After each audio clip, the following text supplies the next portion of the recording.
Vegeta, what did you say his power level is? It's time to stop! It's time to stop, okay? There's no way that can be right! It can't! Don't be so sure! Hey guys, how's it going? Kenny G here, coming at you with basically a little opinion piece on, well, power levels and, well, Dragon Ball Z, Dragon Ball Super, and power levels, and why, in my opinion, it's time for us to stop trying to find power levels. Throughout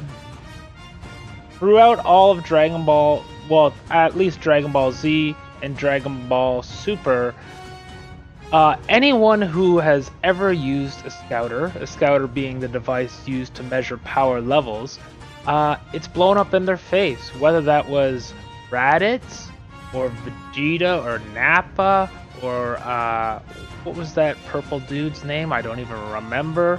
Not Pooey. Was it Kui? And then Frieza, and so on and so on. It was every single time those people used scouters, it blew up in their face, because the whole point of the series is not really about power levels. Of course, yes, there are people who are stronger and weaker, and villains are generally stronger at the start of a story arc, and the heroes are weaker, because that makes an interesting story. Point being is that when the scouter was introduced into the series, the whole point was to highlight the fact that these characters like Goku, Piccolo, Tien, they all surpass the expectations of the villains. And that goes along with the theme of the anime itself, which is willpower and triumphing through adversity. You know, these are the themes of Dragon Ball. Every single arc ends highlighting how the heroes went through struggles and triumphed through adversity, and that power levels really don't matter. And as you get into Dragon Ball Super and where the series is going after the Tournament of Power arc, it's going to show you even more that power levels really don't matter. What really matters is triumphing through adversity, which is the soul of the series. The soul of the series since the very beginning. Since Goku was a little kid, defeating people that he shouldn't be able to, because he was triumphing through adversity. His power level itself didn't matter.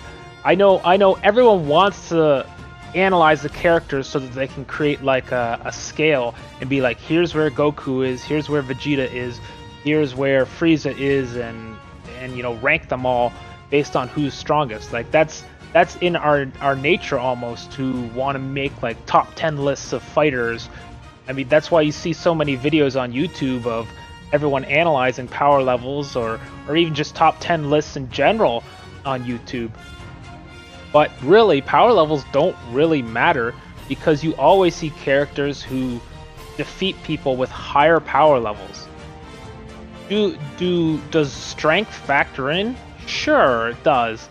But trying to analyze power levels really is kind of pointless, because characters are always surpassing our expectations, and the idea of trying to nail down an exact number for power levels is well, pointless. It's completely pointless. And so when you see all these videos, and I see them all the time popping up in my newsfeed, of people trying to tell you the power level of what Super Saiyan 3 Goku was, or what Ultra Instinct Goku, what was his power level, or what was Vegeta Super Saiyan Blue Evolved, what was his power level compared to Jiren, etc., etc. It's like there were no power levels, because the series has moved beyond that, and that's why when people are like, hey, how come this character is equal to this character? For example, here's a perfect example. Is during the Goku Black arc in Dragon Ball Super, Trunks fights Zamasu near the end of the arc and puts up a good fight. puts up a good fight against someone there's no way he should be able to fight against. Considering that Vegeta and Goku are both powered up, have a blue forms, or have godly ki, whereas Trunks is just like a normal guy, or normal Saiyan, Super Saiyan, and he puts up a fight just as good as his father and Goku. And he's the one who ends up defeating Zamasu, is the average guy, not the Super Saiyan gods.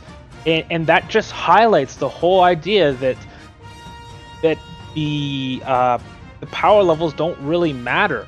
That it was his willpower that defeated Zamasu. And yes, we all know how the arc actually ends. Zeno shows up and destroys him. But point being, it was Trunks who defeated him, when if you did like a power level analysis, he's obviously below both Goku and Vegeta. And even if you want to factor in that he like formed some kind of spirit bomb, right, with his sword, you want to call it a spirit sword, whatever, that really doesn't change anything. He still put up a good fight. And his power level, if you want to analyze, really was significantly below the other two. Anyways, I'm gonna just wrap this up because I'm just blabbing on endlessly, and probably you get the point. Power levels don't really matter. Power levels never really mattered. The whole point was it was introduced as a plot device so that the villains would underestimate the heroes, so that when Goku or Piccolo or whoever ended up winning or putting up a surprisingly good fight, it was shocking to the villain that they used their computer device and was like, there's no way this person can defeat me. And then they're like, what? How are they defeating me? Or how are they putting up a fight when they shouldn't be able to? It's because of the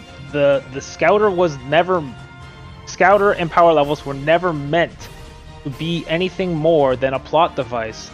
And we should stop trying to analyze power levels because it's silly. It's silly. Obviously, we know that strength and ki and all of that does factor into the series, but really, power levels don't mean anything. They're just like a way for us to create top 10 lists. Anyways, that's all I have to say. I'm sure a lot of people disagree, but hopefully you've at least thought about what I've said here and have an opinion on it. If you do, please consider leaving a comment. I'm happy to discuss it. I'm happy to change my mind. These are just my thoughts, and yeah. Please consider smashing like on the video, because that will obviously get the video out there and get more people to listen in on what I'm saying here, and we can all discuss it together. So that's awesome. Thanks for watching or listening, whatever. All right, guys. Cheers.